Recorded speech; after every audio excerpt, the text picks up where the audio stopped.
Next we will go for boundary conditions between two perfect dielectrics. Boundary conditions between two perfect dielectrics. That means here you can see this is the boundary between the two dielectrics. This is the boundary between the two dielectrics. Okay, below one is the one dielectric and above one is the one dielectric. Both are some dielectric materials. That means some insulating mediums like some wood or paper, like the two different dielectrics we are taking. If epsilon R1 is the relative permittivity of the first dielectric, epsilon R2 is the relative permittivity of the second dielectric, like that we can take.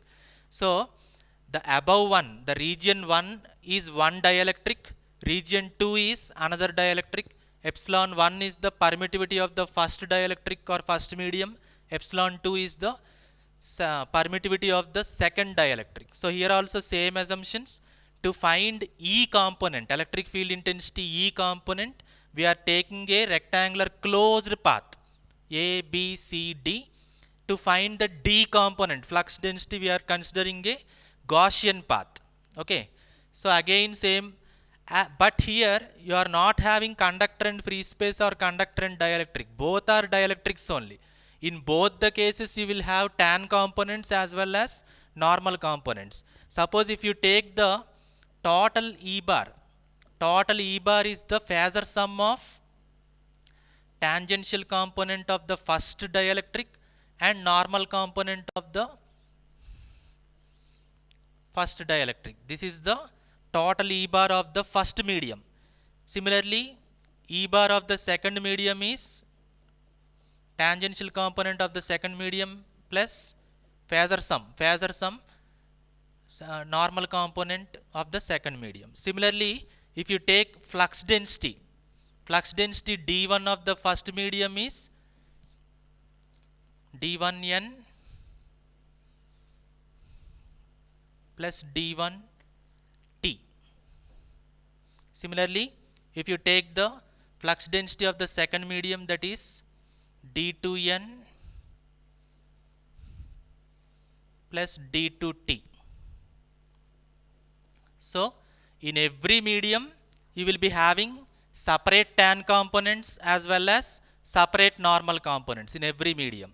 Okay, so let us take this closed path and Gaussian surface and derive the conditions for what are the boundary conditions for between the two perfect dielectrics.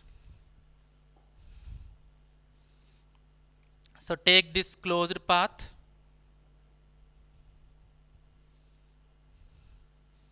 You are considering the boundary between two perfect dielectrics. This is first dielectric and this is second dielectric. You are considering a closed rectangular path which is half above and half below A, B, C, D. So here you are taking delta W breadth and delta H length. So here you are having, for first region you will have its own tan component and second region you will have its own tan component. Okay, so take this as first region and take this as second region. For first one you will have its own tan component E tan 1 and for second one you will have its own tan component E tan 2. So if you consider, again this is a closed rectangular path.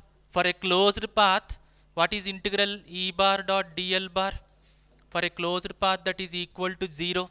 Again you can split it from A to B, E bar dot dl bar, and you can split it from B to C, E bar dot dl bar, and you can split it from C to D, E bar dot dl bar, and D to A, E bar dot dl bar.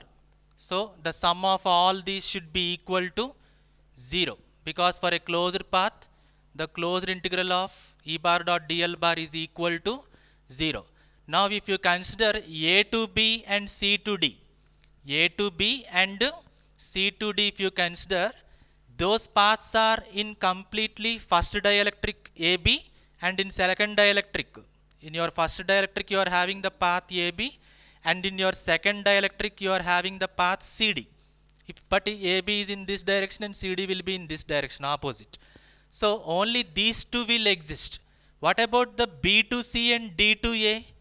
These both these B to C part and D to A part, they will become 0. Why? Because delta H slowly tends to 0, because any imaginary surface always shrinks to 0. That is our assumption from first unit. So as delta H tends to 0, what will happen?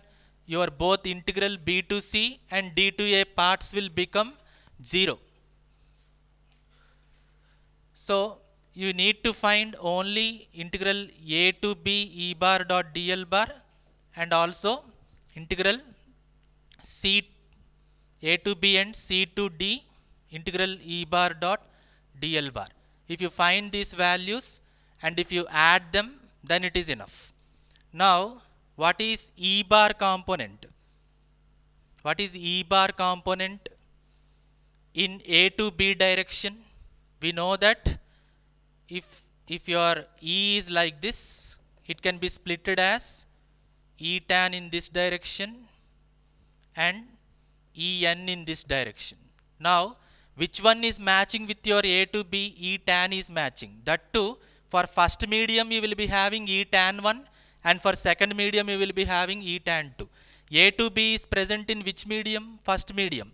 So here you can take E tan 1 integral dl bar. And what is the width that you are taking from A to B? E tan 1 into delta W. Okay. Now this A to B is similar to C to D, but both are in opposite directions. So you can write C to D integral as minus E tan 2 delta W. Now the sum of all these integrals is equal to 0. Among them, 2 are always equal to 0 as delta H tends to 0. So what are the remaining two? Integral A to B E bar dot dl bar is E tan 1 into delta W. What is integral C to D? C to D is minus E tan 2 delta W. The sum should be equal to 0. That sum should be equal to 0. Now if you take delta W as common and if you send it that side, so your final condition is E tan 1 is equal to E tan 2. E tan 1 is equal to E tan 2. Now after finding this, what we are having the relation D bar is equal to epsilon into E bar. So here D tan should be equal to E tan. So D tan equal to epsilon into E tan. So after substituting that, what will happen? You will get D tan 1 by D tan 2 is equal to epsilon 1 by epsilon 2, that is epsilon r1 by epsilon r2. So if you substitute this condition there also, you will get D tan 1 equal to epsilon 1 into E tan 1, and you will get D tan 2 equal to epsilon 2 into E tan 2. If you divide them, D tan 1 by D tan 2 equal to epsilon r1 by epsilon r2. So what are the boundary conditions for between two dielectrics? Between two perfect dielectrics, the boundary conditions are E tan 1 is equal to E tan 2, and D tan 1 by D tan 2 should be equal to epsilon r1 by epsilon r2. So let us summarize them again. Boundary conditions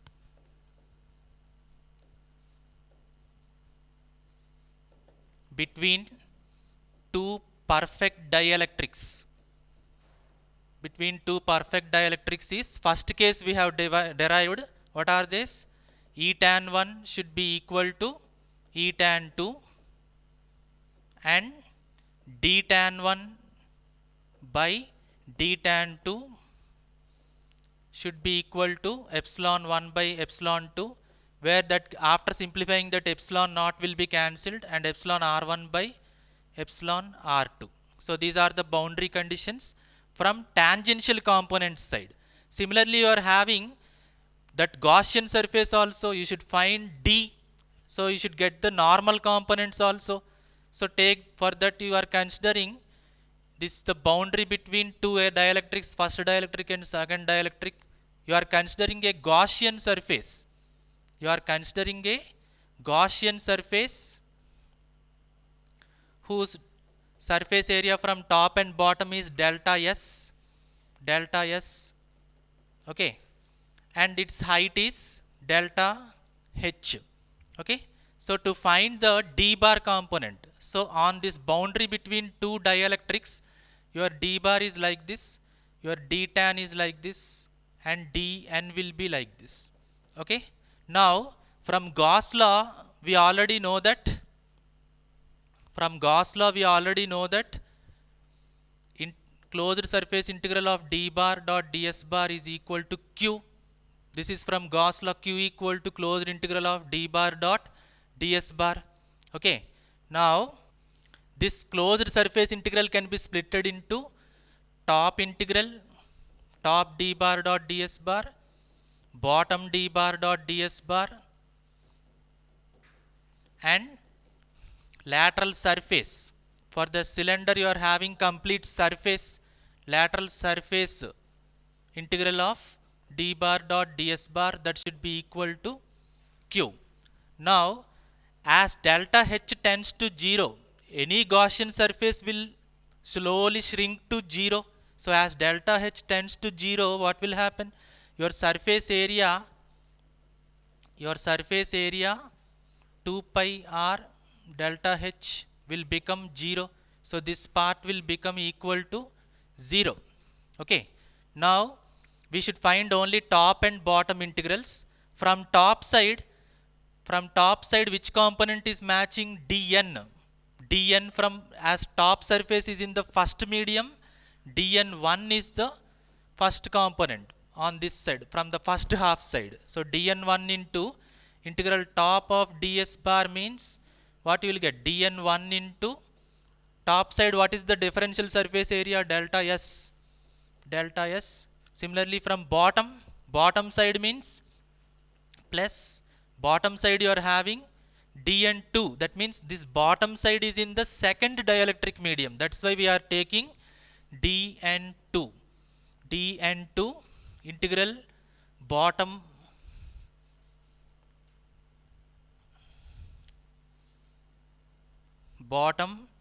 ds bar. But here from the top you are entering the surface, so we are taking plus dn1, and from the bottom you are leaving the surface, you are opposite, so that's why here you should consider minus. So that should be equal to q from this equation. So dn1 into delta s minus dn2 into delta s should be equal to q. Q is again equal to, we know that rho s equal to q by delta s. So q equal to rho s into delta s. So rho s into delta s.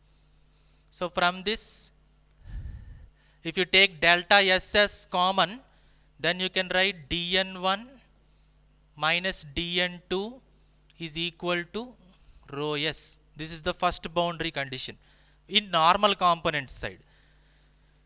So dn1 minus dn2 equal to rho s.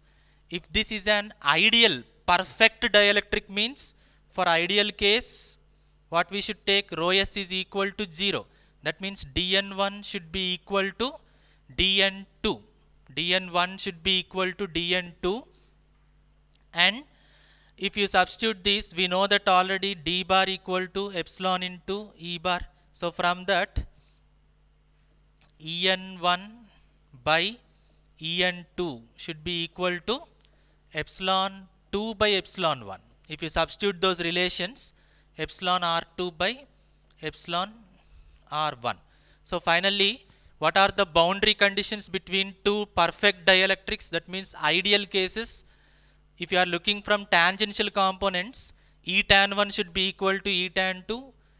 D tan 1 by D tan 2 should be equal to epsilon R1 by epsilon R2. And if you are looking from normal component side, apply Gauss law and after deriving you will get dn1 should be equal to dn2 and en1 by en2 should be equal to epsilon r2 by epsilon r1. This is the first boundary condition, second condition, this is the third condition, and this is the fourth conditions. So these boundary conditions between two perfect dielectrics are very very important. They will be useful even in your problems in semester level as well as in competitive exams level. You should remember all these formulas. So let us summarize them again. The boundary conditions between two perfect dielectrics are E tan 1 should be equal to E tan 2, d tan 1 by d tan 2 should be equal to epsilon r1 by epsilon r2, and on applying Gauss law for this Gaussian surface, what we got? dn1 minus dn2 should be equal to rho s, and for a perfect dielectric, ideal case rho s is equal to 0, then you will get dn1 should be equal to dn2, and finally en1 by en2 should be equal to epsilon r2 by epsilon r1. These are the boundary conditions for two perfect dielectrics. Thank you.